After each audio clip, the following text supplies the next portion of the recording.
Often we think that the US or other countries know better than us, but actually we've got so much experience from the ground that we can actually teach other people a thing or two. So I think it took me a long time to realize that our experience is just as valuable as theirs, and we can take our skills there if you want to, and help inform people or get jobs or whatever you want to do. Welcome to Mejo's Docuseries on Health Entrepreneurship. Entrepreneurship in healthcare is vital for addressing Africa's unique challenges and creating sustainable solutions for communities across the continent. In this series, we explore the journeys of three extraordinary leaders: Dr. Clarke, an Irish-Ugandan physician, entrepreneur, and philanthropist who founded the Chiwoko Hospital and the International Medical Group in Uganda; Dr. William Mapham, a South African ophthalmologist and founder of Vula Mobile, the oldest African health tech company connecting hospitals to specialists; and Tonny Natif, a Ugandan pharmacist, activist, and founder of Guardian Health Pharmacy, one of the largest with over 19 stores. Their stories reveal the lessons, challenges, and triumphs that define healthcare entrepreneurship in Africa. Through their experiences, we aim to inspire the next generation of changemakers in healthcare. The healthcare landscape in Africa is ripe with both challenges and opportunities. What do these entrepreneurs think about the current state of health entrepreneurship? More importantly, what does the future hold for the sector, and how can we shape it together? It's a few years away. Every 1 in 4 humans on the face of the planet is projected to be African. So the best place to build huge, successful companies is here. But you need to learn that to build and to build at scale, you need to have partnerships in place early on. Find the people you want to work with, find the financing entities you want to work with. There's a lot of capital flowing onto the African continent that needs to be utilized. It's looking for a home, but most of the people who are taking up this capital are the same multinationals, because we haven't set up our companies for scale. Make sure you have a good corporate governance structure. Make sure when you're raising money, you raise when your company is doing great. You don't want to raise like I raised when my company was struggling. You're going to get less of that. I use the Ferrari analogy. You spend a lot of your time buying a Ferrari, driving it to Ginger. It's warning you it's running out of fuel. You're not bothered. You end up in Madrid at midnight. Thieves are coming. They will kill you. Take your Ferrari, and then someone comes and says, I have 200,000 shillings. I want majority of that Ferrari. You will take that money and lose a lot of your company. So try and build these partnerships early, fundraise when you're on the top, and have a clear strategy on how you're going to grow. It sounds like very generic advice, but it's fantastic advice. I wish someone had taught me this early on. So find mentors, find partners, get proof of concept, raise money, and run. The best place to build, again, is here. But don't make money your primary goal. Make solving a problem your primary goal. Once you solve a problem successfully, people will move through thick and thin, through hills and valleys to come to you, because no one solves that problem better than you do, and you will make money. Something we are not tapping into on the African continent in the healthcare space, and that's insurance. You see, when you look at the percentage of the insured population in Uganda, for instance, or on the African continent, you have anywhere from 1% in Ethiopia to around an average of 17% of the African population being insured. Now, when you think about it, by 2050, every 1 in 4 of the humans on Earth will be an African. So if you're going to build a health insurance platform, if you're going to build to work on health insurance in the region, you're probably going to have a fantastic business. but we are not seeing a lot of people playing in that space. You're seeing a run-of-the-mill insurance company that insures cars, houses, businesses, and all that stuff, also providing health insurance packages as an afterthought.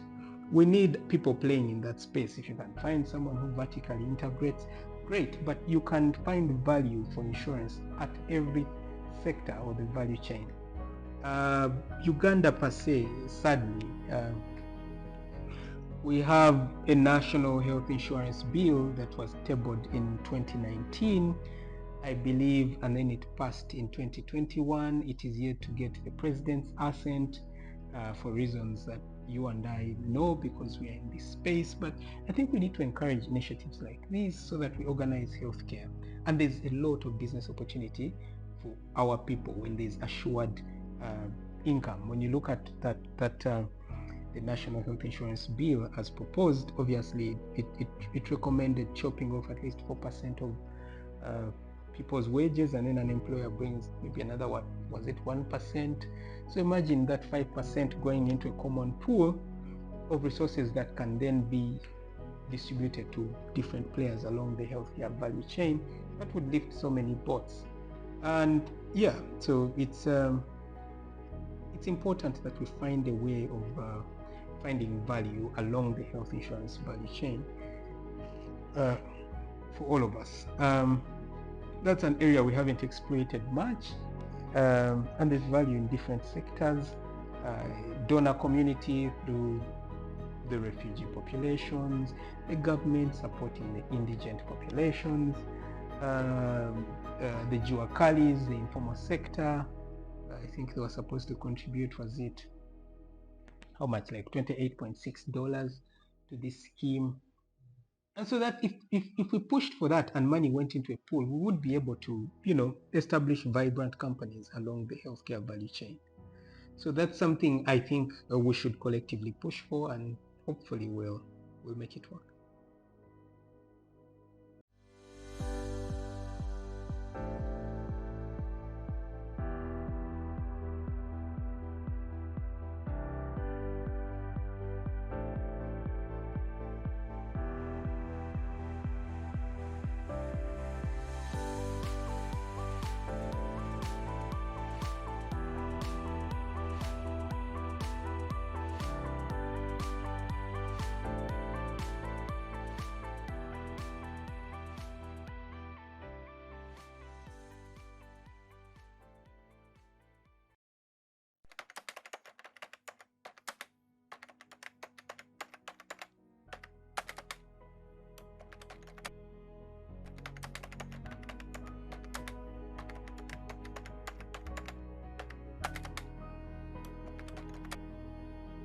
It's an interesting question. I think we've already moved into the digital age. And I think COVID showed us how much we can do virtual.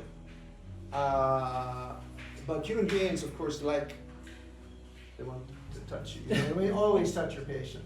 As a doctor, always touch your patient. And that brings that confidence just as us as human beings. But having said that, I think that the digital technology now, in terms of x-rays, reading x-rays, it's a given in terms of AI now. It used to be, you see, in machine learning, you needed to have thousands and thousands of x-rays. But now with artificial intelligence on top of machine learning, you can actually reduce that number till you get, it's known in skins, and in dermatology and in radiology. And that probably goes through to MRIs. You're talking about stuff you're doing in digital technology with malaria, reading malaria. It's more accurate than human beings. So, does that mean doctors are not needed? Well, we need to work then in the context we're in, which is digital age, to see how we can be the most effective. Because what people are saying, we're really at a crossroad in terms of AI at the present time, because it's becoming powerful by the day. And we don't have a decade to think about it. It's literally in months. And the guys who are talking about AI, like Sam Altman, he's or Suleiman, you know the guy Suleiman who started? Suleiman is an English guy. He started the company in DeepMind or something in London. all those guys, Suleiman, by the way, you should Google him and follow him. He is very, very, very good. He's written a book that you should, I can't remember the name of it, but it's very good on there.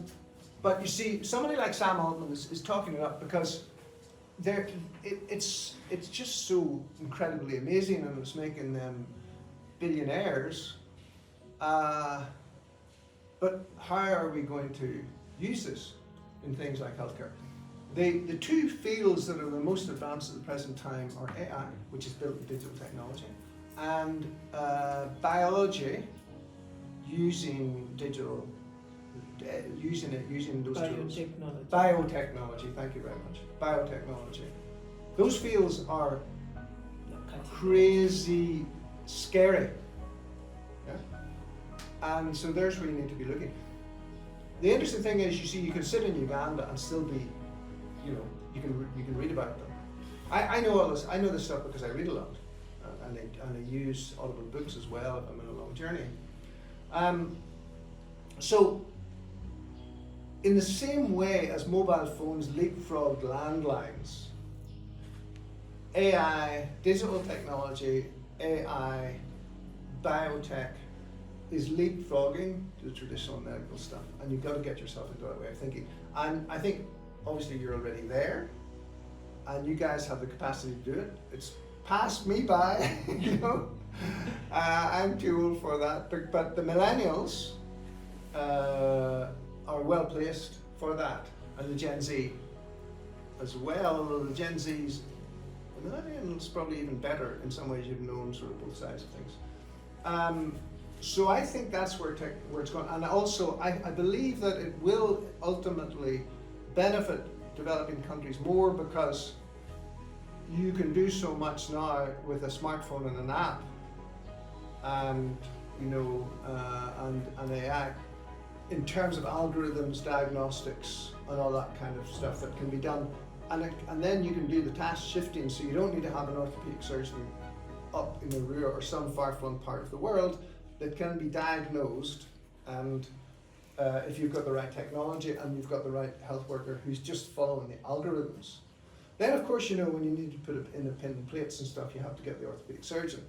But there's so much, you know, because bad roads and so on, it's so expensive to get a four-wheel drive vehicle, take a medical team to a rural area, take the drugs, take all that. I mean, this is the sort of stuff I used to do, but nowadays, I believe the future is you have a health worker, not a highly trained doctor, who's there with the right tools, smartphone and the right tools, the right apps on that, who can then be led through by somebody, you know, on the internet, and for diagnostics. And they're finding ways, of course, of then delivering drugs and stuff through drones. Obviously, blood's being delivered through drones in Rwanda, but you know, we've now got traceability. There's one company in Kenya called Mydawa who is doing traceability from the manufacturer right through to the pharmacist or the patient who gets the drugs. And you scan. I've just come back from London. I mean, we didn't even buy tickets for things. You use your phone. You know, you go onto London Rail, you know, you find where you're going, you pay for it, you know, by card. You download the QRS code, and then when you're going into the station, you just go beep, and the gate opens for you. You know, the same thing with the tube and stuff like that. So that's the way the world is going. And we lag a bit, but we still have credit cards. In fact, I found my credit card from ABSA here worked better than my Irish debit card.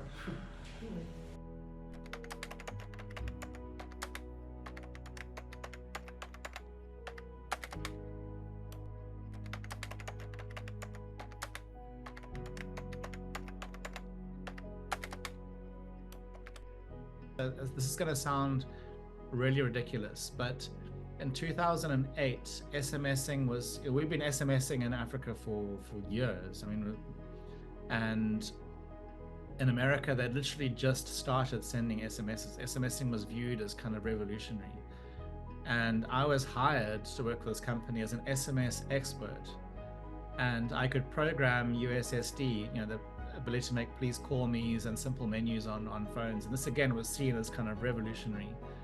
So I think often we think that the US or other countries know better than us, but actually we've got so much experience from the ground that we can actually teach other people a thing or two. So I think it took me a long time to realize that our experience is just as valuable as theirs, and we can take our skills there if you want to, and help inform people or get jobs or whatever you want to do. So I think that that's one thing I just wanted to stress, that we do know a lot about our situation. Often we know more about technology than they do. If you think about mobile banking, I mean, we don't even have cash really in South Africa anymore. They're phasing out cash. Whereas in America, one of my friends pays his workers with checks, paper checks. And that's, I mean, I don't even remember the last time I saw a check. So I don't think that just the US is suddenly so much better than us just because we have good tech companies coming out of Silicon Valley. But on the other side, what I did learn is that the sense of abundance that they have is something I'd never really experienced before. I think I came from the experience of, like, you only have 2 Rand. How can we really eke out this 2 Rand to make sure that we get the best possible value from out of it? Whereas the attitude that I saw in the startup that I worked for there and the companies I worked for was that the world is huge, you can take it over, let's do it. And I didn't think like that before. And I think maybe that's one thing that I wanted to try and bring back, where you really can dream big and there's nothing stopping you apart from a mental switch. And from my little experience in Rwanda, Botswana, Namibia, you can go almost straight to the minister almost and say, I've got a good idea, will you help me roll it out? I don't know what it's like in Uganda, but like the access is way easier and more proactive than it is in South Africa. Like, I think when we were in Kigali, the Minister of ICT came to the health tech meetings because she wanted her policies to keep up with the innovation, which I thought was quite unique. So I think that there's definitely room to work with governments. You just might have to find a funder for the government, if you know what I mean. They don't always have the money initially, and they'll definitely want a pilot in something. So even if you get them to agree to a pilot and you can test it and show the value, that in itself is valuable.